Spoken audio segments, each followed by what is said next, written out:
Good morning, everyone. Today we're going to look at Bach's Fugue number 2 from the Well-Tempered Clavier, Book 1 in C minor.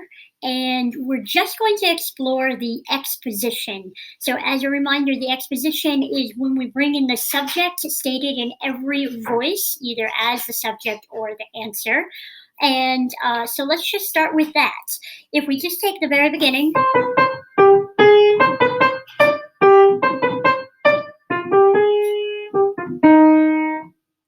that is our subject. So I'm going to go ahead and highlight that here in this pink pen.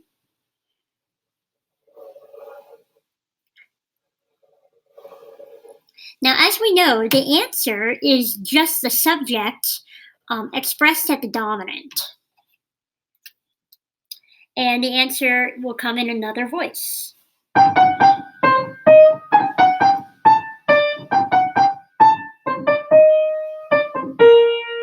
As it does here in the upper voice. I'm going to keep it in the same color, recognizing that the answer is just the expression of the subject. Going to label it as subject here and answer here. Now, in a perfect world, we would see these two things line up where we might get the next subject straight away. But I'm looking in the third voice, and I don't actually see anything enter until measure 7. Let's play through that.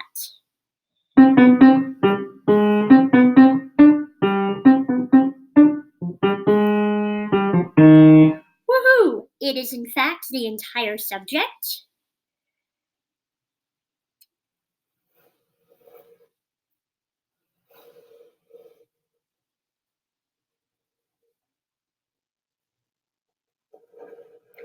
Therefore, I have all the voices entered expressing the subject. I am at the end of my exposition. Here, so in the exposition. This being the development, which we will look at together on Monday. So what do I call all this other stuff? Well, let's take a look.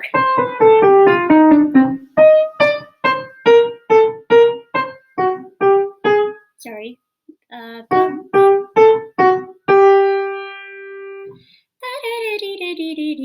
Well, I want to know whether or not that's going to be a counter subject or not.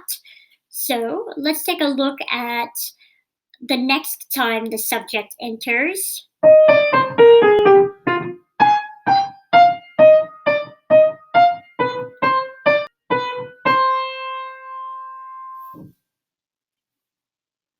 In fact, it is the same.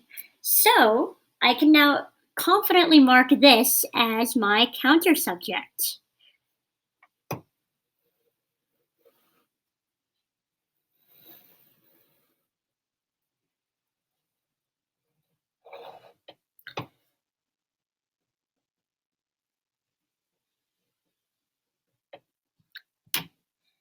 Yes, this one does leave off one note, but it still, in essence, is the counter subject.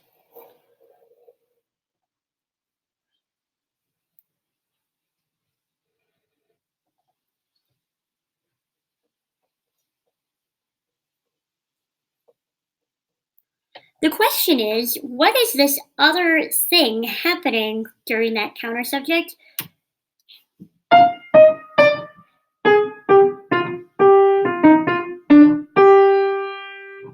It kind of looks like fragments of both the counter subject and the subject, but I'm going to do a little spoiler alert here. I'm going to tell you that this is actually another counter subject. Pretty cool.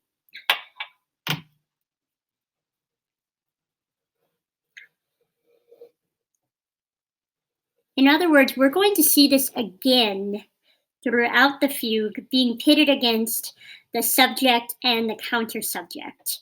So this we will call counter subject B.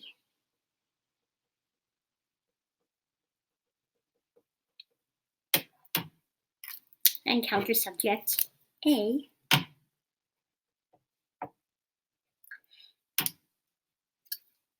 One cool fact about this piece is that the answer and the subject happen to be a real answer to the subject. In other words, they are in fact exactly a fifth apart each time. It's kind of rare, and so you have to be pretty awesome to be able to create an answer that will work with your subject that way. And I would say Bach certainly is. Now, we didn't have to link the subject with the counter subject, so there are no links. However, we do see this big swath of something here that we have yet to determine as a subject, answer, counter subject B. So what is it? Well, this is where it gets a little bit tricky. So if I just take the material starting at measure 5, that's unmarked, and I just play through the upper line.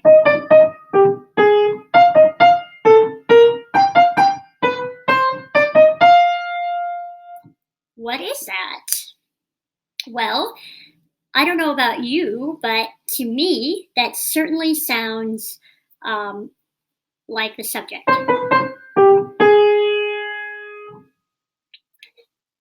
And it starts on E flat, then up to F, then up to G.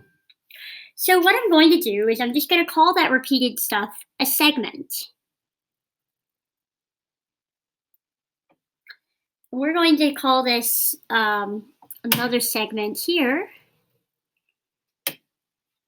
and another segment here, all based on the subject.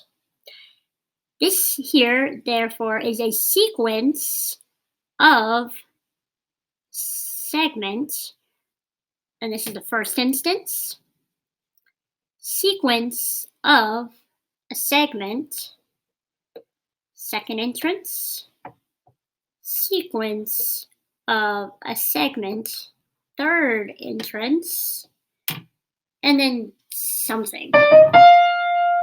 Okay. Let's see if we can determine any information about the alto line at that same time.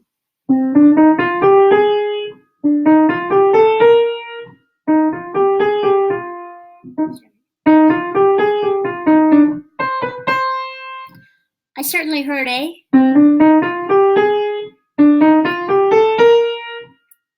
sequence of type, and it's kind of related to counter subject A. If I had stopped counter subject A on the second half of that beat,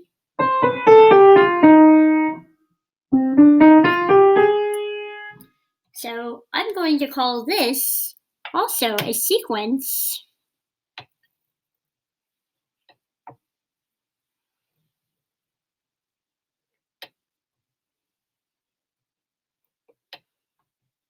and this is the first segment of that sequence, and this is the second segment of that sequence.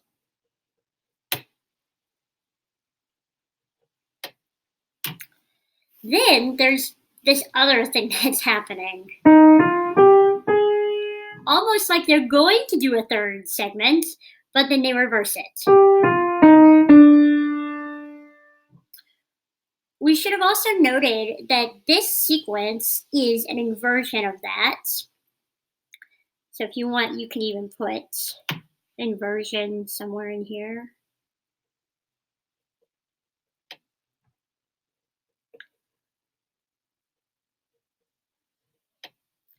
This starts it. Ooh. So it's kind of like a new segment. Ooh. Kind of reversing each other.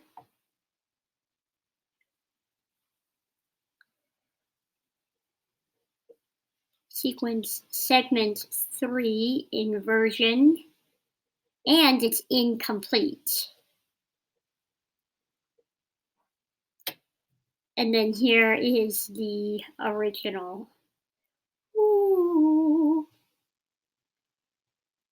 which you can call it part of that sequence if you want, or you either way is okay to call it part of that sequence or not, but recognizing that this is from the same motivic material. Okay. Now, what are we going to do with this stuff up here? Benward would certainly call this stuff free material. I would argue that Bach is far too genius to have just composed just free stuff, and that it probably is harkening back to some other aspect. I can't help but notice that we started a segment here, but it is, and we kind of have it incomplete. And in a way, this kind of is related to that. But, ba-da-da. So I would argue that this is actually a fragment of that sequence. Fragments of that sequence. Segment maybe 4 or 5 or 3 or whatever number makes sense for you.